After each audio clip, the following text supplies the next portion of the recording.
Haleluya, puji nama Tuhan. Shalom. Shalom. Selamat sore, selamat kita berkumpul kembali di dalam kasih-Nya Tuhan Yesus Kristus. Mari Bapak Ibu, sebelum kita memulai ibadah kita sama-sama mentundukkan kepala, kita berdoa, kita minta hikmat Tuhan, kita minta urapan Tuhan buat setiap kita. Hadirat Tuhan ada di tempat ini sesuai dengan janji firman Tuhan, di mana 2-3 orang bersekutu memanggil, mencari Tuhan, dan Dia akan hadir. Dan saya yakin percaya jumlah kita melebihi itu, sehingga kita harus yakin percaya bahwa Tuhan ada bersama-sama dengan kita sore hari ini. Percaya kita semua akan terima sukacita dari Tuhan. Boleh angkat tanganmu, kita berikan sorak-sorai kemuliaan buat Tuhan Allah kita.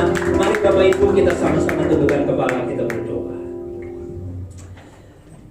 Terima kasih Tuhan, terima kasih.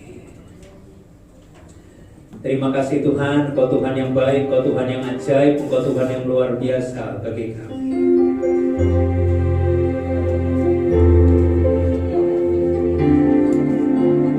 Engkau Tuhan yang tidak pernah meninggalkan kami. Engkau Tuhan yang selalu menyertai kami. Di saat kami sukacita, bahkan di saat kami berduka, Engkau pun tidak pernah jauh dari kami. Engkau Tuhan yang mengenal hati kami lebih dari kami sendiri, Tuhan. Oleh sebab itu kami yakin percaya Engkau ada bersama kami di tempat ini. Engkau akan mencurahkan berkat-Mu buat kami. Engkau akan mencurahkan kasih sayang-Mu bagi setiap kami. Engkau akan mencurahkan mujizat-Mu bagi setiap kami, Tuhan. Karena kami percaya saat kami memuji, saat kami memuliakan nama-Mu, kuasa-Mu terjadi atas kami. Hati kami Kau pulihkan, tubuh kami Kau sembuhkan di dalam nama-Mu. Dan ketika kami pulang meninggalkan tempat ini, Engkau sudah membuat kami berbeda dengan saat kami datang. Karena kami pulang membawa kemenangan daripada-Mu. Terima kasih Tuhan, terima kasih. Segala puji, hormat, syukur kami naikkan hanya bagi nama-Mu. Terpujilah nama-Mu Tuhan, di dalam nama Tuhan Yesus. Di dalam nama Tuhan Yesus. Haleluya, haleluya. Mari jemaat Tuhan yang percaya bersama katakan amin.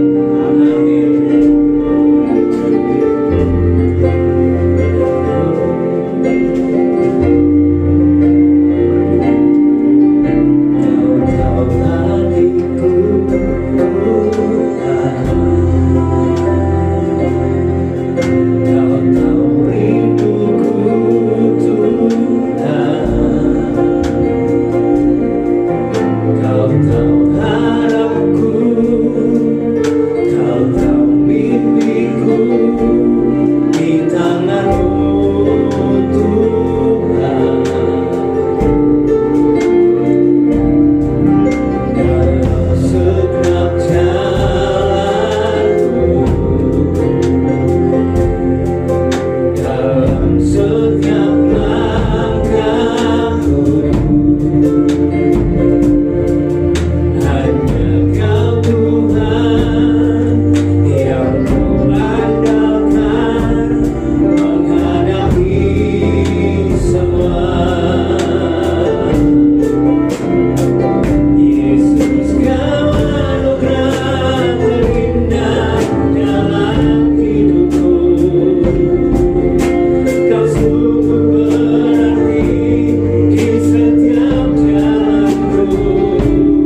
Kau termanis di dalam hidupku.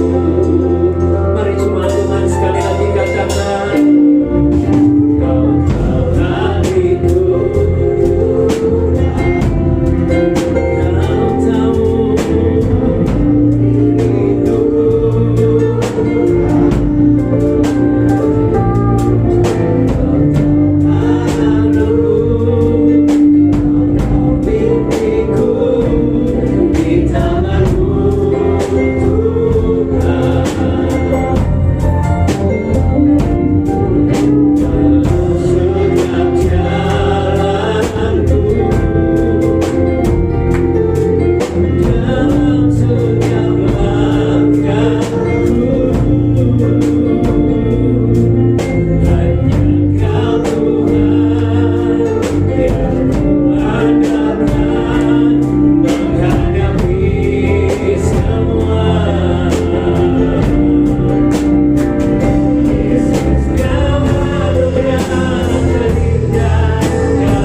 Tuhan terima kasih.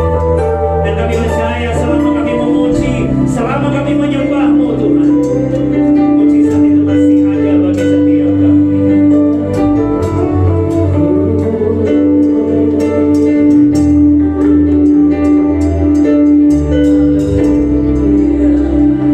Selama ku menyembah-Mu, ku percaya ada mujizat setiap hari.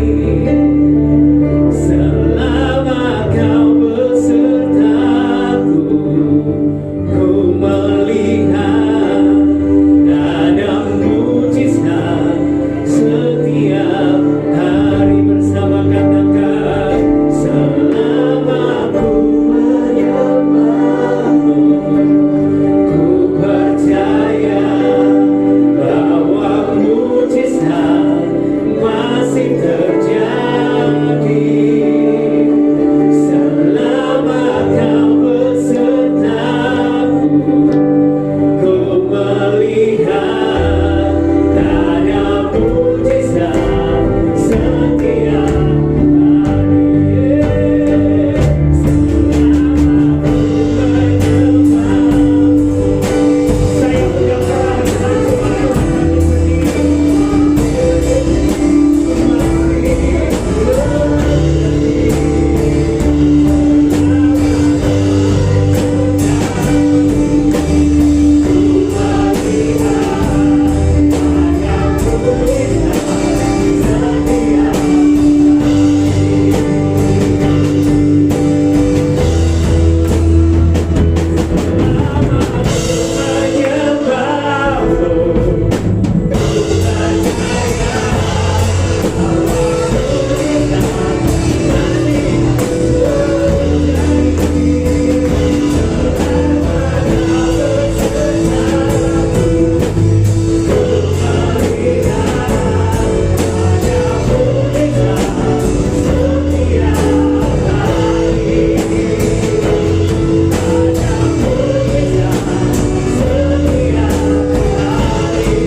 bagi setiap kami, ada mujizat bagi setiap umat-Mu orang percaya. Terpujilah nama-Mu Tuhan.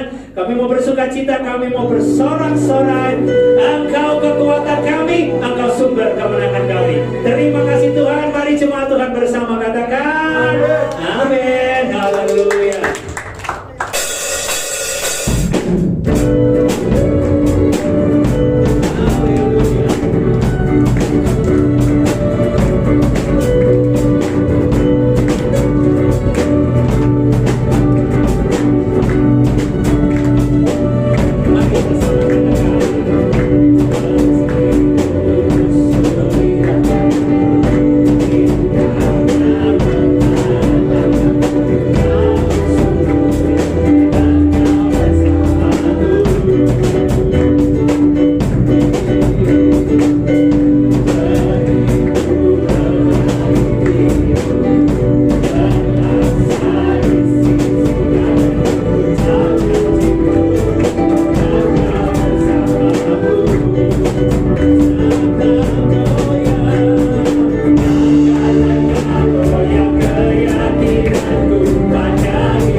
sukacita dari Tuhan. Amin. Sekali lagi yang sorak-sorai kemuliaan buat nama Tuhan. Ayo.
Namun kau selalu pelihara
tak terbatas bagi setiap kami. Pada sore hari ini kami boleh ada dalam anugerah Tuhan. Terima kasih untuk kesempatan yang Tuhan beri bagi setiap kami. Kami boleh beribadah, bahkan tiba saatnya untuk kami belajar dan mendengarkan firman Tuhan. Lewat pujian penyembahan yang sudah kami naikkan pada sore hari ini Tuhan, membawa kami lebih dekat kepada Tuhan. Terima kasih Bapa, Roh Kudus boleh hadir dalam ruangan ini, memberkati ibadah kami pada saat ini Tuhan, agar ibadah ini boleh mengandung janji bagi setiap kami. Di dalam nama Tuhan Yesus kami bersyukur dan kami berdoa. Haleluya, amin. Silakan duduk. Salam. Ya, selamat sore. Semuanya sehat? Amin. Semuanya sehat ya. Tidak ada yang sakit. Saya percaya bahwa sore hari ini kita boleh ada semua karena cinta Tuhan, semua karena kasih Tuhan. Tadi di nyanyian itu bahwa lebih luas daripada samudra, lebih tinggi daripada cakrawala. Kalau nggak salah itu ada lagu lama itu katakan bahwa seandainya langit itu tinta dan bumi ini kertas, itu pun juga tidak mampu untuk menulis kasih Tuhan bagi kita. Amin. Karena tidak dapat kita selami, tidak dapat kita mengerti. Kalau hari ini Bapak Ibu bersama dengan saya dalam keadaan baik-baik saja, dalam perlindungan Tuhan, dalam kekuatan kasih yang daripada Allah, saya percaya bahwa setiap kita sudah mengerti bahwa benar-benar hidup kita itu ada di dalam tangan Tuhan. Satu hal bagi setiap kita, di saat masalah datang, kebanyakan kita itu ngapain? Kebanyakan kita itu cepat-cepat supaya selesai. Dan satu hal, apalagi masalah itu datang kadang dari luar, kadang dari kita sendiri. Nah ini sulit. Apalagi kalau masalah itu untuk meluruskan hidup kita, artinya masalah itu sudah mulai mengatur hidup kita yang seharusnya. Itu kadang-kadang itu sulit Bapak Ibu. Sebetulnya kalau masalah itu untuk menguji kesabaran, ketekunan, dan kegigihan, biasanya itu kelasnya sudah mulai naik. Nah manusia ini mulai sulit, apalagi belajar sabar, tekun, dan gigih. Itu berarti kedagingannya itu harus mulai ditempis, harus mulai ditekan. Nah ini loh sulit Bapak Ibu. Apalagi masalah itu dalam dirinya sendiri. Ini biasanya mulainya ini kadang-kadang membuat kita itu bingung. Sebetulnya ini Tuhan ini kenapa kok biarkan saya seperti ini? Kadang-kadang kita ada di satu posisi, saya mau gambarkan, kadang-kadang kita itu dalam perjalanan itu seolah-olah kita sudah ada di sebuah jurang yang maju nggak bisa, mundur pun nggak bisa. Nah biasanya disitulah kita mulai ingat bahwa ada Tuhan. Kalau masih ada jalan pintas kita masih cari ya, masih kabur dari situ ya, masih bisa ada jalan lain untuk pergi dari jurang itu. Kalau kita itu masih belum mengerti. Tetapi kalau kita ada di sebuah jurang yang nggak ada jalan keluar, disitulah kita mulai keluarkan kungfu kita di dalam. Mau terbang atau mau melompat atau mau ngapain, di situ mulai ya uji nyali. Kadang-kadang hidup ini seperti sebuah permainan. Bagaimana kita cara memainkannya supaya kita bisa menang? Makanya tadi saya bilang, apalagi masalah itu mulai berbicara tentang ketekunan dan ketabahan, kegigihan. Coba kita lihat firman Tuhan ya, Roma pasal 5 ayat yang ketiga.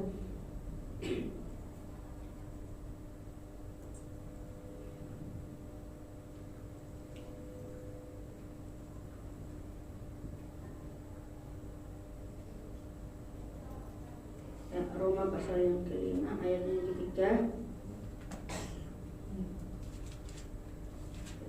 Saya bacakan bagi kita Roma pasal 5 ayat yang ketiga, demikian firman Tuhan. Saya baca sampai ayat yang keempat ya. Dan bukan hanya itu saja, kita malah bermegah juga dalam kesengsaraan kita, karena kita tahu bahwa kesengsaraan itu menimbulkan ketekunan, dan ketekunan menimbulkan tahan uji, dan tahan uji menimbulkan pengharapan. Biasanya kalau ujian untuk menimbulkan ketekunan dan ketabahan, yang seperti saya tadi katakan, kebanyakan itu banyak sengsaranya dulu baru tabah. Nah ini kadang-kadang sulit. Biasanya orang gak mau sengsaranya, maunya yang sabar dan tahannya. Maunya itu kuat, maunya itu bisa, maunya itu hebat. Tetapi menuju perjalanan ke situ ada kesulitan yang harus kita lewati. Nah ini biasanya kita manusia itu menghindari, gak mau yang sulit ini loh. Semua orang tidak mau yang namanya sengsara, apalagi terpojok. Mau? Gak mau. Saya pun mungkin milih antara mau dan tidak, tengah-tengah. Karena berat ya. Posisi seperti ini kadang-kadang sulit. Kita bermegah dalam kesengsaraan ini sulit. Semua orang yang pernah sengsara akan tahu bagaimana kualitas untuk bisa keluar dari situ. Karena orang kalau jalan hidup manusia, kalau dia pernah sulit melewati masa sengsara, nanti suatu saat ada hal seperti itu lagi, dia sudah tahu bagaimana cara bisa keluar. Tapi kalau tidak pernah sulit, ya gampang-gampang. Kita gampang ngomongnya, tapi melakukannya sulit. Saya bisa bilang iya, tapi belum tentu saya mampu. Saya bisa bilang iya, saya percaya kepada Tuhan kok. Biar bumi dan langit pun runtuh, tetap saya percaya kepada Tuhan. Tetapi waktu menjalaninya kadang-kadang seumur jagung. Belum setahun sudah panen. Ya, seumur jagung. Enggak sampai pohon mangga 10 tahun baru bisa panen. Ada pepatah Cina ya, tapi saya Cina hitam, dia kurang mengerti ya. Dia katakan bahwa kalau engkau memikirkan 1 tahun ke depan, tanamlah sebuah benih, padi, pokoknya semua tanaman yang setahun itu belum setahun sudah panen. Tetapi kalau engkau memikirkan 10 tahun ke depan, tanamlah sebuah pohon. Benar. Kalau pohon jambu, pohon mangga, pohon itu biasanya berbuah sebelum 10 tahun biasanya berbuah. Tetapi kalau engkau memikirkan untuk selama-lamanya, 100 tahun ke depan, didiklah seseorang. Ini sulit Bapak Ibu. Waktu saya tahu ini sulit. Jangankan didik seseorang, didik diri saya sendiri. Sampai saya nggak ada, belum tentu juga mampu. Amin. Ya, ini loh sulit. Kadang-kadang didikan Tuhan itu 100 tahun itu saya percaya umur manusia itu 70-80. Nggak sampai ya, ini sampai 100 tahun sudah nggak ada. Itu loh, didiklah seseorang. Tapi saya lupa, didiklah diri saya sendiri. Bagaimana caranya? Ketika saya ada dalam masa sulit, kalau saya memikirkan hidup saya ke depan nanti, saya mulai belajar bagaimana cara mendidik diri saya. Memang kita nggak bisa didik diri kita sendiri, tapi kadang-kadang Tuhan pakai banyak cara untuk mendidik diri kita sendiri. Kadang-kadang Tuhan pakai orang lain, kadang-kadang Tuhan pakai situasi. Ya. Kadang-kadang mungkin masalah itu berupa ekonomi, keluarga, pekerjaan, kesehatan. Banyak cara, banyak macam. Bahkan Tuhan katakan, ketika kita ada dalam setiap masalah, atau ketika kita ada dalam sebuah ujian yang Tuhan izinkan terjadi, tetaplah raih kemenangan. Amin. Tetaplah raih kemenangan. Kemuliaan Tuhan itu Bapak Ibu indah, tapi tidak semua orang mendapatkannya. Bahkan hadirat Tuhan itu indah. Ada orang yang baru 1 lagu sudah merasakan hadirat Tuhan. Benar? Tapi ada orang yang dari pagi sampai sore yang gak rasa apa-apa. Saya sendiri pernah jengkel sama Tuhan. Doa sampai tidur gak rasa apa-apa ya. Saya jengkel. Kenapa waktu saya doa di tempat lain ada orang yang benar-benar diurapi Tuhan, baru 1 lagu saya mau sekerket. Saya mau teriak-teriakan. Makanya kadang-kadang kayak itu tadi. Kadang-kadang saya minder, kenapa saya sudah 10 lagu nggak rasa apa-apa ya? Yang ada malah ngantuk, pengen tidur. Ya. Kadang-kadang ujian itu kadang-kadang mendatangkan kebaikan bagi kita, kata firman Tuhan. Segala perkara itu Tuhan turut bekerja. Biasanya ya, saya pernah alami di tengah masa sulit, banyak orang baru membuka mata untuk melihat ke atas. Selagi masih aman-aman, semuanya lihat ke bawah, kiri dan ke kanan. Siapa mau lihat ke atas? Kurang kerjaan. Tetapi kalau sudah masa sulit, baru mulai belajar lihat ke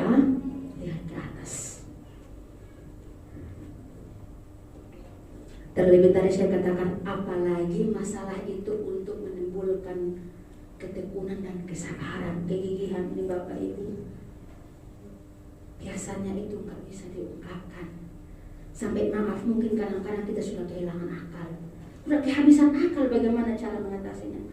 Mungkin kadang-kadang kita sudah kehabisan tenaga, sudah kehilangan bagaimana cara untuk mengatasinya.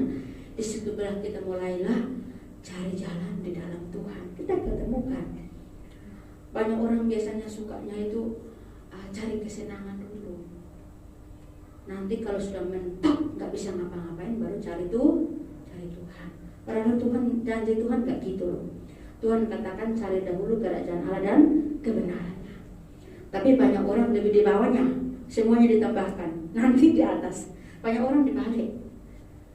Makanya seringkali banyak orang itu kadang-kadang kita sudah di dalam Tuhan, bukan berarti orang di dalam Tuhan itu kata firman Tuhan sebetulnya kadang-kadang ajaran-ajaran itu juga sebetulnya kadang-kadang membawa kita itu kadang-kadang masuk ke dalam pengajaran-pengajaran yang tidak benar ya. Katanya kalau orang percaya, orang Kristen gak akan susah. Keliru Bapak Ibu. Kata firman Tuhan itu tidak begitu. Siapa yang mengikut Tuhan harus sangkal diri dan pikul. Bapak Ibu, sangkal diri tahu artinya apa? Sampai tidak tahu dirinya itu siapa. Amin. Itu loh sangkal diri. Kalau masih tahu dirinya itu siapa, belum itu. Sangkal diri artinya apa? Benar-benar gak ada apa-apa. Saya tidak pernah menemukan firman Tuhan yang Tuhan sering ngomong dia adalah raja. Enggak, no. Tuhan gak pernah ngomong itu. Tapi Tuhan selalu mengajarkan tentang kebenaran. Tapi dirinya sendiri gak pernah ngomong, aku ini mau raja, enggak. Dari firman Tuhan yang saya telusuri tidak pernah saya temukan kata itu. Tapi kebanyakan dari kita merasa akulah raja. Tapi kadang-kadang kita belum mengerjakan pekerjaan raja sudah ngaku raja. Nah ini loh. Dan ketika saya lihat firman Tuhan, ketika dimurnikan itu sulit Bapak Ibu. Coba kita lihat Maleakhi pasal 3 ayat yang ketiga.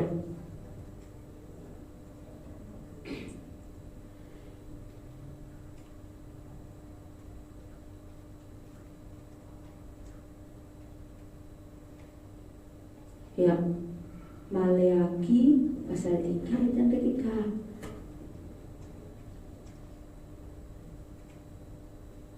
Ya. Ia akan duduk seperti orang yang memurnikan dan mentahirkan perak. Bayangin Bapak Ibu, sudah dimurnikan, ditahirkan lagi. Paketnya Tuhan itu lengkap, nggak bisa ditawar-menawar. Amin. Nggak bisa sepotong-sepotong, nggak bisa bro, nggak bisa sempurna. Dan ia mentahirkan orang Lewi, menyucikan mereka seperti emas dan seperti perak, supaya mereka menjadi orang-orang yang mempersembahkan korban yang benar kepada Tuhan. Ini firman Tuhan berbicara tentang orang Lewi. Kenapa saya bicara ini? Karena saya melihat semua yang ada di sini, semua kita adalah pelayan-pelayan Tuhan, siap dimurnikan. Amin. Ya, paketnya lengkap Bapak Ibu, gak bisa sepotong-sepotong. Firman Tuhan katakan orang dimurnikan dan ditahirkan. Tujuan Tuhan itu untuk mengangkat saya dan Bapak Ibu. Amin. Supaya engkau diangkat, bukan engkau direndahkan. Kata firman Tuhan, gak apa-apa di dunia ini kita direndahkan di mata Tuhan. Kita ini diangkat oleh Tuhan. Enak mana? Diangkat oleh manusia, diangkat oleh Tuhan. Lebih baik diangkat oleh Tuhan. Karena manusia sifatnya hanya sementara. Kebanyakan manusia habis ngangkat, diapain? Dibanting. Ya, tetapi Tuhan beda. Setelah diangkat, dia muliakan. Itu dahsyat loh Bapak Ibu. Untuk menjadi benar di hadapan Tuhan dalam setiap masalah dan persoalan, tidak banyak orang Bapak Ibu. Kebanyakan menghasilkan dua hal. Yang pertama tampil sebagai pemenang, dan yang kedua kebanyakan mengalami hal yang pahit Bapak Ibu. Waktu saya belajar firman Tuhan ini, Tuhan, jangan sampai dalam diri saya ini saya tidak menang Tuhan, tetapi saya malah menemukan yang pahit. Biasanya banyak orang yang menjadi pahit dan yang kebanyakan terjadi pergi meninggalkan Tuhan. Yang kedua, ngapain? Meninggalkan gereja. Yang ketiga ngapain? Meninggalkan firman Tuhan, gak mau dengar firman Tuhan karena sudah gak mau dinasihati, karena sudah pahit di dalam, karena sudah gak menang. Makanya kadang-kadang ya, kita ketemu sama orang sudah jatuh, ngapain? Gak bisa diangkat karena sudah pahit. Kita nasihatin sampai mulut ini berbusa, Bapak Ibu, gak ngeh sama sekali. Itu berarti dia sudah pahit, sulit. Hanya Tuhan yang bisa angkat. Dan ternyata bukan hanya itu saja. Ketika ada dua pilihan tadi, kalau orang biasanya masuk dalam hal pahit, sulit Bapak Ibu. Untuk berbicara tentang Tuhan kebanyakan nggak ada keinginan, udah nggak tertarik lagi sama Tuhan, karena dia merasa buat apa? Toh ikut Tuhan sama saja. Toh ikut Tuhan saya gagal, putus asa, kecewa. Toh saya gak bisa ngapa-ngapain. Biasanya orang seperti itu biasanya gampang putus asa, menyerah. Kalau sudah menyerah, berarti kita gagal menggapai janji Tuhan. Kita gagal masuk ke dalam rancangan Tuhan yang indah. Padahal rancangan Tuhan itu rancangan yang indah. Siapa yang membatalkan? Ya kita sendiri. Jangan salahkan orang lain. Karena kebanyakan dari kita sendiri. Kebanyakan setiap kita komitmen dan keputusan itu penting. Biasanya kalau orang sudah mengambil keputusan disertai dengan komitmen yang real, yang pasti, dia tidak akan pernah goyah. Apapun masalah itu. Saya melihat telusuri dalam firman Tuhan berbicara tentang masalah, apalagi kata pencobaan, diuji. Tuhan sendiri diuji kok waktu Matius. Bukan pada saat baik-baik saja, bayangin saat habis melakukan firman loh, habis puasa 40 hari 40 malam. Tuhan izinkan roh pencobaan itu datang berupa iblis. Tawarkan untuk sembah Tuhan, tawarkan harta, tawarkan kesenangan dunia, semua ditawarkan. Tuhan tolak karena Tuhan tahu itu hanya tujuannya untuk menghancurkan. Kebanyakan kita manusia jatuh di situ. Saat kita ditawarkan dunia ini, kebanyakan daripada kita itu lupakan Tuhan, tinggalkan Tuhan, milih itu. Seandainya saya juga diuji Bapak Ibu, makanya kalau lagu itu ujilah saya Tuhan. Kalau kata-kata itu kadang-kadang saya kurang saya nggak sanggup untuk berkata-kata karena saya tahu bagaimana diuji oleh Tuhan. Ngeri Bapak Ibu. Kalau diuji oleh manusia kita masih bisa berbelok, tapi kalau Tuhan kita nggak bisa lari. Karena ujian Tuhan itu sebetulnya murni, tidak bercatat celah. Kalau manusia kita masih bisa bermain-main, tapi di Tuhan nggak bisa. Menimbulkan iman yang murni ini sulit Bapak Ibu. Banyak orang katakan, iman saya tidak bisa tergoncangkan. Iman saya murni kok, tulus, tidak bercelah. Tapi baru selangkah, kebanyakan sudah mulai tawar hati, sudah mulai ragu. Kalau orang sudah mulai ragu, sudah bimbang, itu sulit. Kalau orang sudah mendua hati, itu sulit Bapak Ibu. Dan ternyata kebanyakan masalah daripada kita, seringkali kita menyalahkan Tuhan. Saya pernah melihat banyak orang seperti itu. Dia katakan, kenapa? Saya sudah melayani Tuhan, dia boleh totalan. Saya sudah melayani Tuhan, saya sudah setia, semua di paket lengkap. Tapi kenapa Tuhan biarkan ini terjadi? Lalu saya katakan, firman Tuhan dalam ayat katakan, apakah engkau hanya mau yang baik-baik saja, tapi tidak mau yang tidak baik? Ya pasti semua kita, saya juga pilih yang baik-baik saja. Siapa yang mau tidak baik? Saya juga tidak mau. Kalau mau pilih teman, semua kita bisa. Kalau mau pilih tempat, semua kita bisa. Tapi kalau Tuhan yang tetapkan, penentuan Tuhan itu tidak bisa diundur, tidak bisa diganti. Ini sulit Bapak Ibu. Tapi sebetulnya penentuan Tuhan itu untuk yang terbaik. Tuhan tentukan kita supaya kita dimuliakan, kita diangkat, kita menjadi umat pemenang. Kita meraih janji-janji Tuhan. Janji Tuhan itu enak, tapi untuk menggapainya ini sulit. Contoh di dalam firman Tuhan, ya, sudah banyak contoh di dalam firman Tuhan. Waktu mereka menguji, kebanyakan daripada mereka pertama itu mereka mundur, mereka ragu, mereka takut, mereka bimbang, apakah saya bisa? Tapi lewat proses itu menimbulkan mereka itu tetap bertahan imannya di hadapan Tuhan sampai semuanya berakhir. Karena Tuhan yang menyertainya, bukan karena mereka, tetapi karena Tuhan. Dan ternyata setiap masalah itu sebetulnya membuat kita supaya kita lulus dulu. Kalau belum lulus sabar, akan dipertemukan sama orang yang paling menyebalkan sampai bisa sabar. Saya pernah berdoa Bapak Ibu menjadi orang yang sabar. Bapak Ibu tahu, selama 3 tahun ditemukan sama orang Bapak Ibu bukan ini mengerikan. Sampai saya sendiri takut. Makanya kalau saya ketemukan orang untuk berdoa, untuk sabar, saya bilang hati-hati, karena nanti bukan temukan sabar, dibalik daripada itu, supaya membuat engkau kabur dari kesabaran. Sulit Bapak Ibu. Dan kalau sampai kita meresponnya, baru Tuhan pindahkan. Bayangin, mau nggak cepat dipindahkan? Amin. Jangan berlama-lama di situ, cepat respon janji Tuhan. Cepat respon apa yang Tuhan mau. Kalau kita cepat respon, cepat pindahin dari situ. Kalau kita nggak respon, lama. Bangsa Israel itu 40 tahun Bapak Ibu, siapa yang mau sih? Mestinya sudah 1 bulan, mereka sudah sampai 40 tahun. Bandingannya jauh sekali. Hanya karena bersungut-sungut tidak percaya kepada Tuhan, mempertanyakan kehadiran Tuhan. Kita mau cepat sampai tujuan, tapi mau nggak? Ketika diizinkan, mau nggak cepat respon dan keluar dari keadaan itu?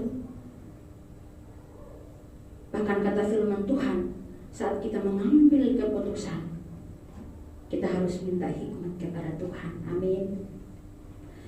Kebanyakan semua dari masalah itu, waktu kita punya masalah, engkau minta hikmat daripada Tuhan. Jangan pakai hikmat sendiri. Makanya Amsal katakan, jangan bersandar kepada pengertianmu sendiri. Banyak orang tidak mau minta hikmat sama Tuhan. Kalau sudah mentok baru minta. Kalau masih bisa, ya. Saya pernah baca buku ya, kepala manusia ini sarafnya itu banyak. Dan otak manusia ini terkenal paling lihai ya, paling pintar memutar segala sesuatu. Nah, kalau otak kita yang paling pintar memutar segala sesuatu ini, ketika diluruskan oleh Tuhan, ini sulit. Biasanya kan kita sudah putar-putar otak bagaimana cari jalan keluar. Kalau Tuhan suruh jalan yang lurus, nah ini sulit ini. Otaknya mulai gimana ya? Pikirannya itu mulai gimana ya? Karena sudah biasa menyelesaikan sendiri, apalagi disuruh untuk minta persetujuan Tuhan, ini kadang-kadang sulit Bapak Ibu. Kata firman Tuhan, ketika badai itu datang, engkau harus ada di dalam pimpinan Tuhan. Amin. Di saat badai berkeluar tetap tenang. Karena kata firman Tuhan, kalau engkau mendua hati, engkau tidak tenang, kata firman Tuhan. Banyak orang mendua hati sama Tuhan, iya tidak. Banyak orang juga mendua hati. Mungkin suami mulai mendua hati sama istri, jangan, nggak tenang Bapak Ibu, malam nggak tidur Bapak. Istri juga jangan mendua hati sama suami, nanti malam nggak bisa tidur, bantalnya bisa jadi duri. Amin. Ya nggak boleh mendua hati supaya tenang, jadi pemenang. Ya, jangan mulai mendua, diam-diam simpan sesuatu. Saya percaya 24 jam engkau tidak akan tenang. Makan gak enak, tidur gak enak, ngapa-ngapain gak enak, sampai engkau memilih satu hati saja untuk Tuhan, baru bisa.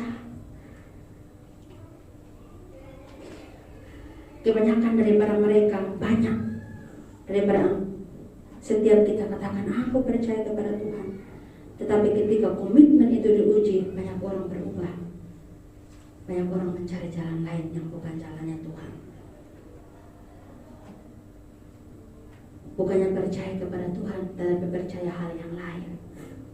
Hari-hari ini apa yang kita percayai Bapak Ibu? Ketika masalah itu datang, masihkah kita pertahankan iman kita? Apalagi di tengah situasi sulit seperti ini, masihkah kita pertahankan kekuatan yang Tuhan beri? Masihkah kita bertahan menyembah Tuhan? Masihkah kita bertahan mendengarkan firman Tuhan? Masihkah kita bertahan mempercayai janji-janji Tuhan? Di saat situasi sulit, banyak orang akan dipertanyakan komitmen imannya di hadapan Tuhan. Kalau hari ini ada masalah yang kita hadapi, ada persoalan, ada badai yang Tuhan izinkan terjadi, cuma satu hal, pegang janji Tuhan. Jangan pernah lari, jangan mendua hati, tetap tinggal dalam hadirat Tuhan. Kata firman Tuhan, hadirat Tuhan itu banyak memberikan kemenangan, memberi kekuatan, membuat hati kita pulih. Kebanyakan daripada kita, banyak orang ketika menyembah Tuhan, setiap dari kita, kedagingan kita dikikis Bapak Ibu. Kedagingan kita, sebetulnya masalah yang paling utama itu adalah diri kita sendiri. Kedagingan kita yang sulit ditaklukkan. Masalah yang paling besar itu bukan karena apa-apa, karena diri kita, kedagingan kita sendiri. Mau gak diatur oleh Tuhan? Ini sulit Bapak Ibu. Biarkan firman Tuhan pada saat ini boleh menjadi berkat bagi kita.